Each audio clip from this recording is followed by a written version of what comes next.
Mitad de semana y estamos iniciando una emisión más de Impacto Económico. ¿Cómo les va?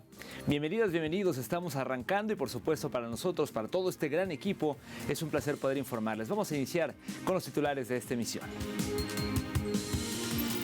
En nuestro mundo hoy, un informe de la ONU reconoce logros de Venezuela en materia alimentaria. En nuestro espacio de análisis les contamos de los logros económicos de Bolivia en las 2 últimas décadas, eso en el marco del bicentenario de su independencia. Y en nuestro recorrido digital les contamos que la CEPAL pronostica un crecimiento del 2,2% en la economía de Latinoamérica. Comencemos.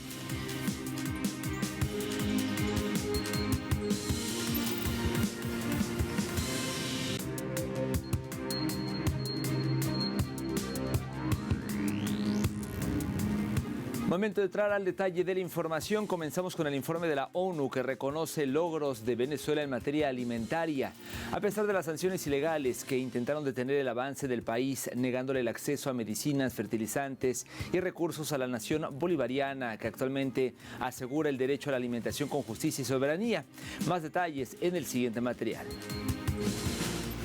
La Organización de las Naciones Unidas para la Alimentación y la Agricultura, FAO, y otros organismos del sistema multilateral reconocieron en el informe del Estado de la Seguridad Alimentaria y la Nutrición en el Mundo, SOFI 2025, la reducción de la subalimentación en Venezuela, que pasó de 17,6% en el año 2019 a 5,9% en 2024. Este logro se da a pesar de las sanciones ilegales que intentaron detener el avance del país, negándole el acceso a medicinas, fertilizantes y recursos a la nación bolivariana, que actualmente asegura el derecho a la alimentación con justicia y soberanía. Así quedó demostrado en el principal informe del Sistema de Naciones Unidas que mide el hambre y la malnutrición a escala global, como parte del seguimiento al cumplimiento de los Objetivos de Desarrollo Sostenible, ODS, y la Agenda 2030. Cabe destacar que Venezuela se posiciona como uno de los países con mayores avances en América Latina y el Caribe, reduciendo de forma contundente el indicador de subalimentación, donde además se demuestra que más del 95% de los alimentos que consume el pueblo venezolano son producidos en el país.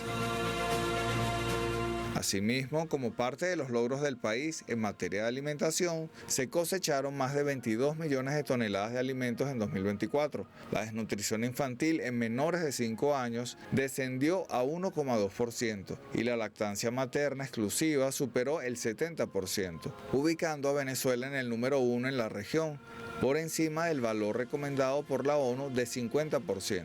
Otro dato importante es que en el país caribeño, más de 5 millones de niños y niñas reciben alimentación escolar de manera continua, programa que en conjunto a los comités locales de abastecimiento y producción CLAP convierten a Venezuela en uno de los países donde la seguridad alimentaria es un derecho fundamental para el bienestar de la población. Vámonos a otros temas. En Estados Unidos, el alto costo de los alimentos preocupa a los ciudadanos, según reveló una encuesta. Aproximadamente la mitad de los estadounidenses afirma que el costo de los comestibles es una fuente importante de estrés de su vida actual, mientras que el 33% lo considera una fuente menor, según la encuesta del Centro de Investigación de Asuntos Públicos de Associated Press, NORC. Solo el 14% afirma que no es una fuente de estrés, lo que subraya la ansiedad generalizada que la mayoría de los estadounidenses siguen sintiendo por el costo de los productos básicos de uso diario. Otros factores estresantes financieros es el costo, por ejemplo, de la vivienda o la cantidad de dinero en sus cuentas bancarias, que también se sienten ampliamente, pero pesan más sobre los más jóvenes, quienes tienen menos probabilidades que los adultos mayores de tener ahorros significativos o poseer propiedades.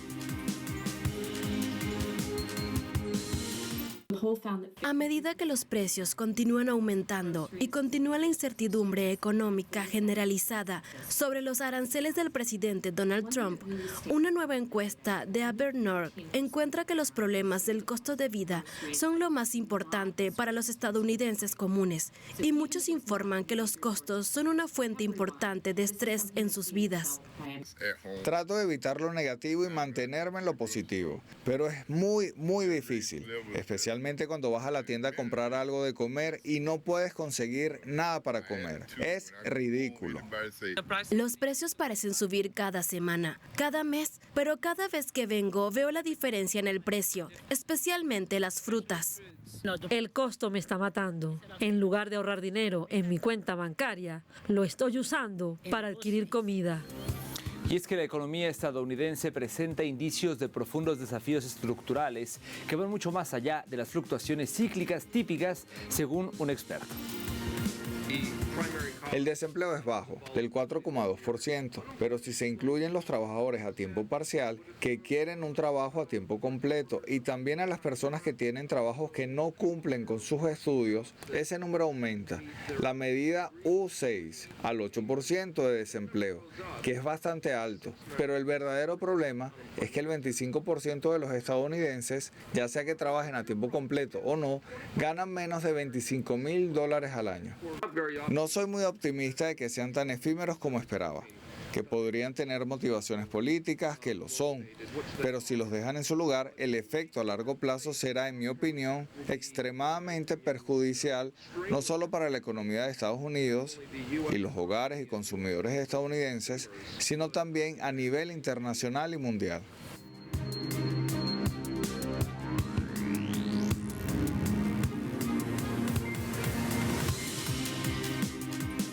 Mientras tanto, la industria del juguete de Estados Unidos soporta la peor parte de los aranceles ante el aumento de los costos. Para conocer más detalles, a continuación, la siguiente historia. El sector que depende en una vasta medida de las importaciones de China, es decir, el sector del juguete, en los Estados Unidos se tambalea, ya que los costos de los juguetes han aumentado a niveles récord. Los costos de los juguetes se dispararon a un récord del 2,2% en mayo con respecto al mes anterior. Si comparamos eso con mayo del año pasado, cuando los costos experimentaron una caída mes a mes de 0,4%, es una enorme diferencia. El presidente de Estados Unidos, Donald Trump, elevó los aranceles a los artículos chinos al 145% y China respondió con aranceles del 125% para las importaciones estadounidenses. Las dos partes acordaron en mayo reducir sus respectivas tasas arancelarias en 115 puntos porcentuales, después de una ronda inicial de conversaciones comerciales. Han pasado del 10% al 20 y 30%, luego al 145%.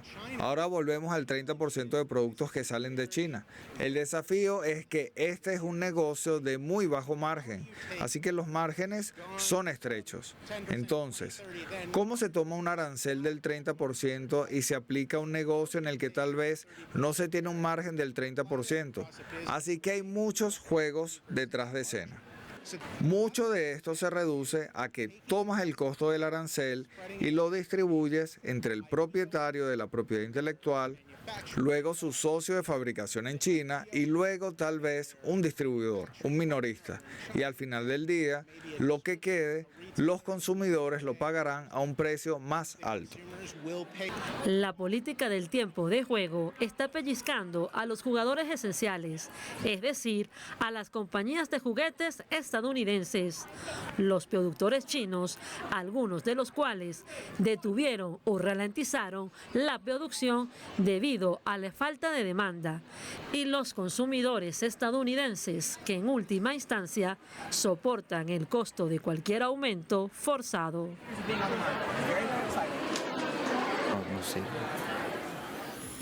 Y en contraste a lo que pasa en Occidente, revisemos lo que está ocurriendo en China, pues desarrolladores de videojuegos buscan aumentar su cuota de mercado global presentando sus últimos productos en la exposición y conferencia de entretenimiento digital de China 2025, o el llamado China Joy, que se celebra actualmente en Shanghai. La mayor gala de entretenimiento digital de Asia se inauguró el viernes en Shanghai con más de 700 empresas de entretenimiento presentando sus videojuegos más emocionantes. Para algunos expositores, esta no es solo una feria para los jugadores nacionales, sino para un público más amplio en todo el mundo.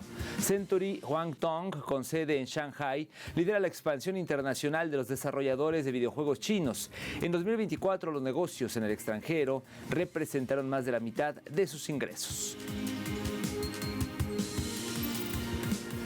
El número de empresas chinas que van al extranjero han aumentado cada año. Nuestro juego White Survival, por ejemplo, es el primer juego de simulación con temática de nieve del mundo. Ha funcionado bastante bien. El número total de sus descargas han alcanzado más de 100 millones. Vámonos a otro tópico. Nigeria renueva una antigua línea ferroviaria para reducir los costos de transporte en medio del aumento de los precios del combustible. La línea forma parte de un sistema ferroviario interurbano en el estado de Plateau, en el centro norte de Nigeria. Fue reactivada por las autoridades locales para reducir el costo de los desplazamientos e impulsar la economía local. La mayoría de los residentes del estado tienen dificultades para hacer frente al alza en los precios del combustible después de que el gobierno federal eliminara los subsidios a la gasolina en 2023. Residentes acuden en masa a la estación de tren desde toda la ciudad, ansiosos por evitar el aumento en las tarifas de combustible para automóviles y autobuses. Los billetes de tren cuestan solo unos 20 centavos de dólar estadounidense en comparación con los 53 centavos de dólar estadounidense por cada litro de gasolina.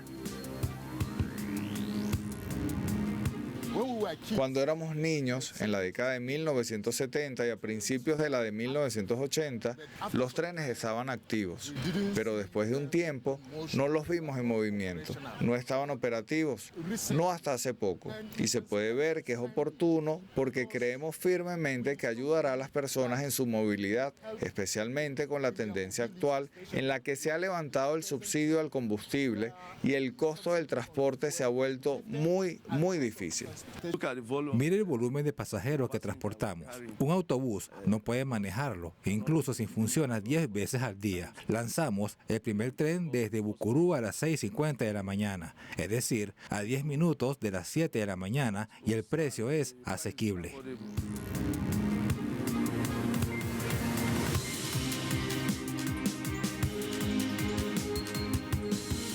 Vamos a aprovechar esta información para revisar cómo se encuentran los precios del petróleo. El intermedio de Texas, el West Texas Intermediate, marcó un precio de $65.25 y esto representa un incremento de 9 centavos del billete verde.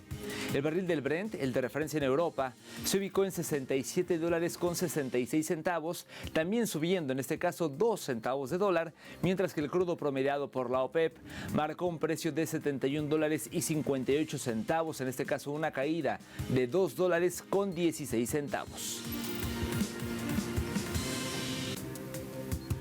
Vamos a hacer una primera pausa en la emisión del día de hoy, pero al regreso de nuestro expediente económico estaremos abordando los logros económicos de Bolivia en las últimas 2 décadas, esto en el marco del bicentenario de su independencia. Ya volvemos con los detalles.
Estamos de vuelta en Impacto Económico y en el marco del bicentenario de Bolivia, de la independencia de Bolivia, hoy en nuestro expediente económico estaremos visibilizando cómo las 2 últimas décadas han estado marcadas por impulsar el desarrollo económico y estimular una política social que se enfoca en reducir las desigualdades y construir cohesión social a través de programas y políticas que buscan mejorar las condiciones de vida de la población, especialmente de los sectores más vulnerables. La nación andina entre 2006 y 2025 alcanzó récords históricos en inversión pública, Producto Interno Bruto per cápita, reducción de la pobreza y disminución de las desigualdades de ingresos y el desempleo. Según cifras oficiales del Ministerio de Economía, al cierre del 2024 el Producto Interno Bruto nominal ascendió a 46.967 millones, el valor más alto registrado en la historia económica del país. Esta cifra representa un crecimiento del 27,3% respecto a 2020 y del 14% en relación con 2019, mientras que la inversión pública acumulada entre 2006 y 2004 alcanzó 52.887 millones de dólares, más de 4 veces el monto registrado durante el periodo de 1985 a 2005. El principal destino de esta inversión fue a sectores productivos, sociales e infraestructura. Cabe destacar que los excedentes económicos de Bolivia son provenientes principalmente de los hidrocarburos y la minería.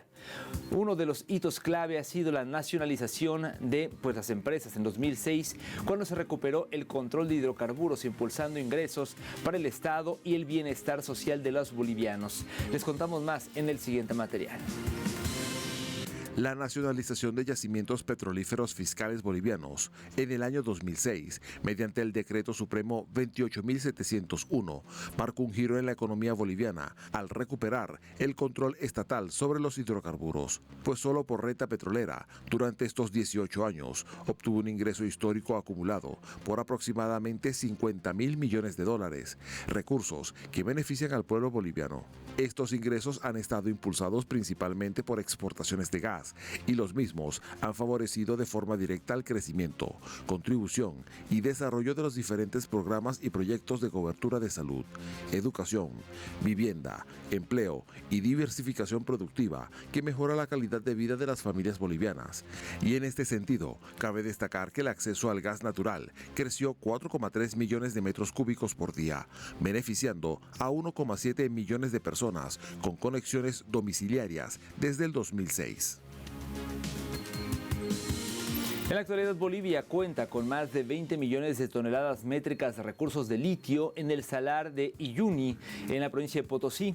El llamado oro blanco, desde la nacionalización en el año 2009, es gestionado por yacimientos de litio bolivianos.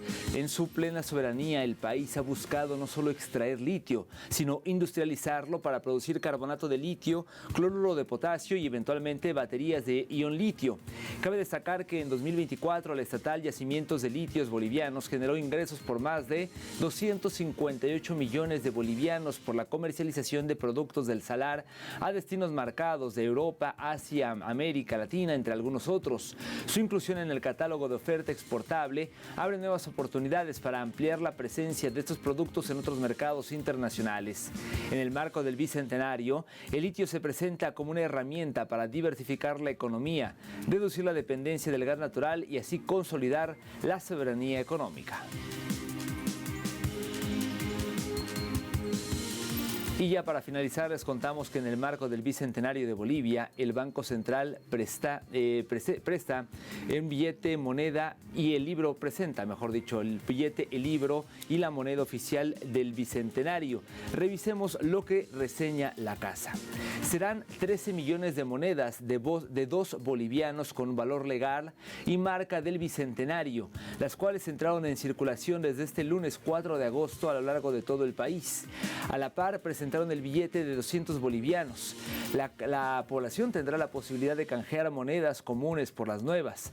Además, el Banco Central de Bolivia pondrá a disposición versiones de colección, monedas de plata, en oro y el propio billete conmemorativo. El acto fue inaugurado, el acto inaugural estuvo liderado por el presidente Luis Arce y el vicepresidente David Chocanahuanca en la Casa de la Libertad de Sauce.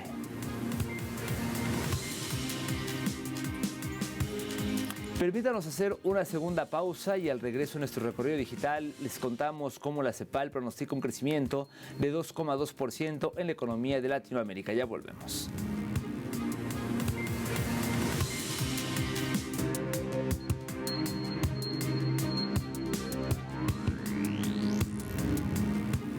Estamos de vuelta en Impacto Económico y es momento de iniciar con nuestro recorrido digital.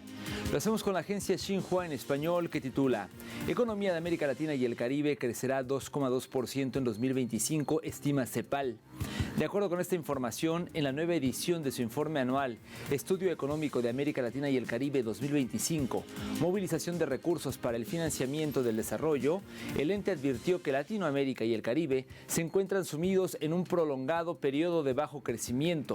En la presentación realizada en Santiago de Chile, el secretario ejecutivo de la CEPAL, José Manuel Salazar, alertó que a mediano plazo la región enfrentará el reto de preservar su estabilidad macroeconómica y avanzar en su transformación productiva en un entorno internacional cada vez más volátil.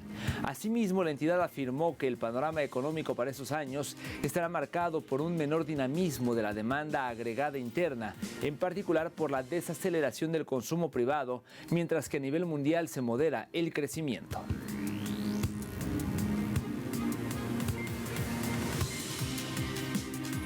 Avanzamos con TV Brix que reseña Etiopía impulsa economía verde con vehículos eléctricos y transporte ferroviario.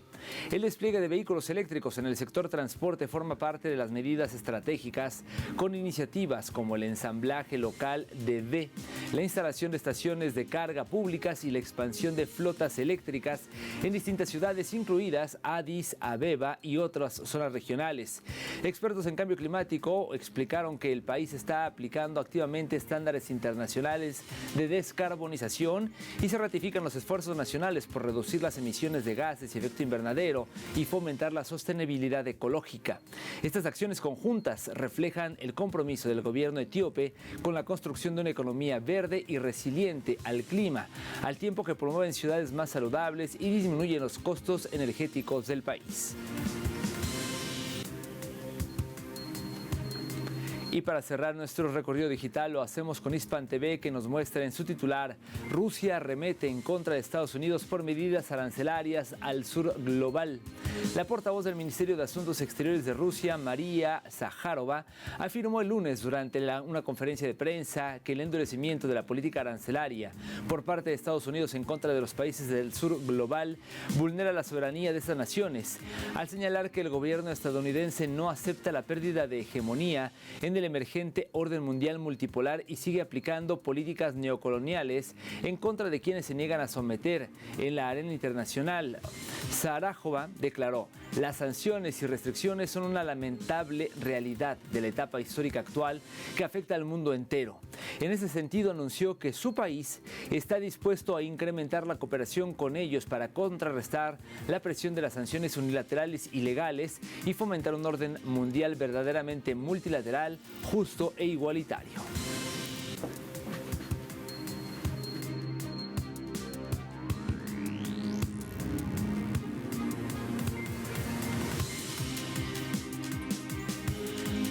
Llegamos así al final de esta emisión. Como siempre, gracias por habernos acompañado. Recuerden que en telesurtv.net está toda la información a su disposición y les invito, como siempre, a seguirnos en redes sociales, particularmente en nuestras cuentas de X, @TelesurImpactoE y @DanielTelesur. Nos vemos pronto con más de Impacto Económico. Hasta entonces.